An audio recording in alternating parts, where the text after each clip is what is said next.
بسم اللہ الرحمن الرحیم۔ انسانیت کی تاریخ کا خلاصہ یہ ہے کہ جب کبھی کسی دائی نے، خیر خواہ نے اپنے بھائیوں کو شرک اور کفر سے نکالنے کی کوشش کی ہے، معاشرے کے اندر کھلبلی مچ گئی اور اس معاشرے نے اس فرد کو، اپنے خیر خواہ کو دشمن سمجھا اور باغی اور انتشاری قرار دیا۔ بس یہ بات مشہور کر دیتے تھے کہ یہ انتشار پھیلا رہا ہے، اس نے بغاوت کر دی ہے۔ لیکن کیوں بغاوت کی ہے اس کا کہیں ذکر نہیں کرتے تھے، کہیں راز کھل نہ جائے۔ تو یہ ہمیشہ ہوتا آ رہا ہے۔ آخری نبی محمد صلی اللہ علیہ وآلہ وسلم نے جب اپنی قوم کے اندر توحید کی آواز اٹھائی کہ لوگوں، مالک تمہارا اکیلا ہے اور اس اللہ کے علاوہ جتنوں کی پوجا کرتے ہو، بندگی کرتے ہو، ان کی نظر و نیازیں کرتے ہو، واسطے وسیلے دیتے ہو، پکارتے ہو، یہ نہیں سنتے ہیں تمہاری پکاروں کو، ان کے پاس کوئی اختیار نہیں ہے، یہ اپنے نفع نقصان کے مالک نہیں تھے۔ تو اس طریقے سے مکہ کے ماحول کے اندر کھلبلی مچی اور 2 دفعہ حبشہ ہجرت کرنا پڑی، پھر مدینے کی طرف گئے۔ یہ سلسلہ ہمیشہ سے چلتا آ رہا ہے۔ اب اس دور کے اندر جب توحید کی آواز اٹھی، ڈاکٹر مسعود الدین عثمانی رحمۃ اللہ علیہ کے ذریعے کھل کے دعوت سامنے آئی، اور جب کھل کے رد کیا گیا ان کے باطل معبودوں کا، تو فرقہ پرستوں کے اندر، مسلک پرستوں کے اندر پھر خوف و ہراس کی لہر دوڑ گئی، اور سب نے متفقہ طور پر فیصلہ کیا کہ یہ ہمارے اندر سے انتشاری ہے اور باغی ہے، اور امت مسلمہ کو مشرک قرار دیتا ہے۔ امت مسلمہ کو، بھائی تم امت مسلمہ ہوتے تو وہ کیوں مشرک قرار دیتا؟ جب تم شرک کے اوپر تم سب نے ایکا کر لیا ہے، ان درباروں کو، مزاروں کو، گنبدوں کو اسی طرح پوجنا شروع کر دیا ہے جس طرح ہندو اپنی مورتیوں کو پوجتا ہے، اور پوری طرح بیت اللہ کی نقل تم نے کی ہے، یہ جعلی اور نقلی کعبے بنائے ہیں بیت اللہ کے مقابلے میں، اور سب کچھ وہی ہوتا ہے۔ وہاں اگر چادر چڑھائی جاتی ہے بیت اللہ کی تو یہاں بھی بابا کی چادر چڑھائی جاتی ہے، وہاں اگر طواف کیا جاتا ہے یہاں بھی پھیرے لگائے جاتے ہیں، وہاں لبیک اللہم لبیک کی صدا بلند کی جاتی ہے، لا شریک لک لبیک، اور یہاں ہر جگہ حق بہو بے شک بہو، یا داتا گنج بخش، یا بری کر کھری محی الدین چشتی، پار لگا دو کشتی، یا علی مدد، یا رسول مدد، لبیک یا رسول اللہ، لبیک یا حسین، بس سب کچھ وہی ہو رہا ہے۔ وہاں اگر آب زمزم ہے تو یہاں بابا کی نیاز بانٹی جاتی ہے۔ تو اس ماحول کے اندر جب یہ آواز اٹھی، توحید کی آواز، تو ایسا لگتا ہے یہ بات انہوں نے پہلے کبھی سنی نہیں۔ تو اس طرح اپنے دوست کے اوپر، اپنے خیر خواہ کے اوپر، موحد عالم دین کے اوپر انہوں نے فتوے لگائے، ان سارے مسلک پرستوں نے اور ان کے اکابرین نے۔ اور یہ دعوت جب میں نے اپنی یونٹ 7 پنجاب کے اندر رکھی، اور اس وقت بھی بڑے بڑے افسروں نے ریئیکشن کیا، اور بجائے اس کے بعد مانتے، انہوں نے مجھے اپنے اندر سے نکال دیا۔ پھر اپنے بھائیوں کے سامنے جب اہلیان چکری وکیلاں اور تحصیل گجر خان کے اندر یہ دعوت اٹھی، تو بالکل وہی ریئیکشن کیا انہوں نے کہ ارشد نام لیتا ہے اللہ کا۔ اس زمانے میں پرچے کٹائے انہوں نے جا کے تھانے میں، یہ سب کچھ ہوا ہے۔ پھر اپنی توحید والی جماعت کے اندر جب یہ سجدہ تعظیمی کا شرک آیا 2017 کے اندر، تو ان کو روکا گیا، سمجھایا گیا کہ کیا کر رہے ہو؟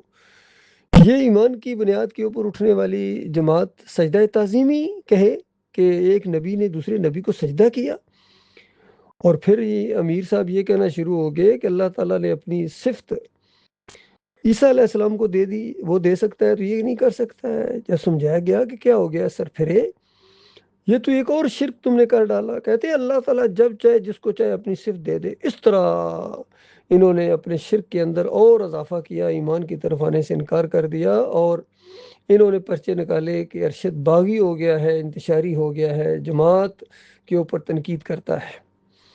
تو یہ ہمیشہ یہی ہوا ہے، ہمیشہ ایسے ہی ہوتا رہا ہے۔ پھر جب اور دعوت آگے بڑھی، جدید ٹیکنالوجی کے ذریعے اس توحید کی دعوت کو اور زیادہ پھیلانا شروع کر دیا، تو پھر پرچے نکلے کہ یہ ویڈیوز کے ذریعے بھی اب دعوت آنا شروع ہو گئی ہے، یہ باغی ہو گیا ہے جی، یہ انتشاری ہو گیا ہے، یہ حدیث کا انکاری ہو گیا، اندازہ لگائی۔ اس طرح ان کے دماغوں کے اندر آتی ہے۔ جب کبھی توحید کی آواز اٹھتی ہے، کڑاکے کے ساتھ آگے بڑھتی ہے، تو ان لوگوں کے دماغوں کے اندر یہی چیز آتی ہے۔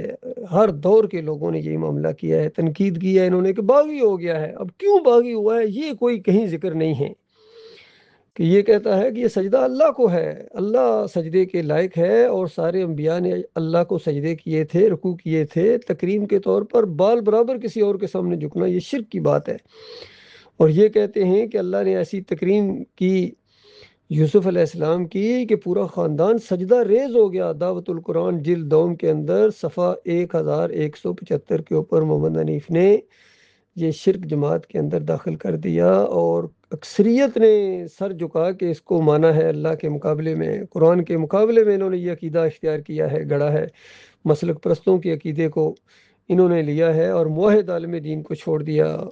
اور اس سے پہلے بھی لوگوں نے کہا تھا کہ مسجود اللہ ہے، یوسف علیہ السلام مسجود نہیں تھے، لیکن انہوں نے بات ماننے کی بجائے انہوں نے بس باغی ہے جی، انتشاری ہے۔ ابھی بھی اکثریت جماعت کو یہ پتہ ہی نہیں ہے کہ معاملہ ہوا کیا ہے، یہ ہوا بھی نہیں لگنے دیتے ہیں۔ اس لیے یہ بیان ریکارڈ کیا جا رہا ہے تاکہ یادداشت تازہ رہے کہ جو بھی اللہ کا باغی ہوگا، یہ جماعت جب اللہ کی باغی بنی ہے، محمد حنیف جب اللہ کا باغی بنا ہے، تو اس وقت میں نے اس کے ساتھ بغاوت کی ہے۔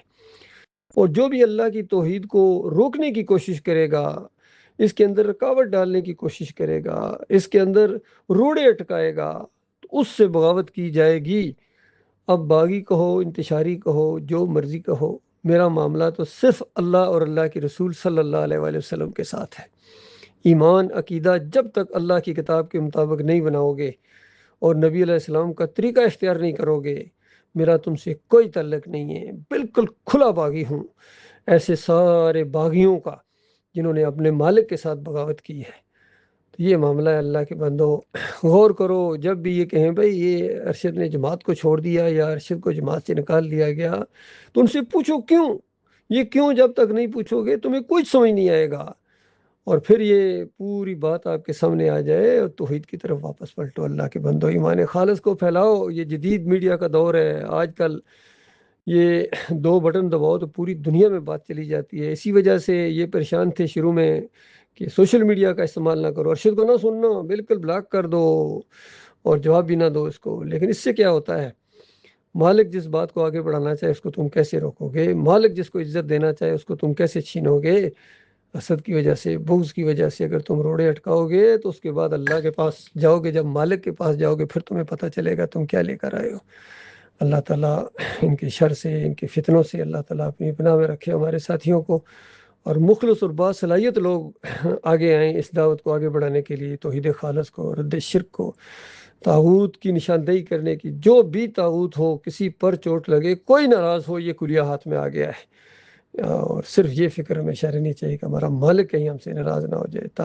تعداد سے ہم کبھی مروب نہیں ہوئے ہیں، اور نہ ہی کسی کی چودراہٹ، اور نہ ہی کسی کے دولت سے یا کسی کے منصب سے یا کسی کی دھوس سے ہم مروب ہوتے ہیں۔ ہم تو اپنے مالک کے بندے ہیں، اسی کا کھاتے ہیں، اسی کے گن گاتے ہیں، اور اسی توحید کے علم ہمارا جینا مرنا اٹھنا بیٹھنا، آڈیوز ویڈیوز تحریریں سب اللہ رب العالمین کے لیے ہے۔ اب جس کا دل کرے اس کا ساتھ دے، جس کا دل کرے نیوٹرل رہے، اور جس کا دل کرے مخالفت کرے۔ اس سے پہلے بھی بڑے بڑے لوگوں نے مخالفت کی ہے لیکن سب نے منہ کی کھائی ہے۔ اللہ تعالیٰ ایمان خالص کے اوپر جم جانے کی توفیق عطا فرمائے۔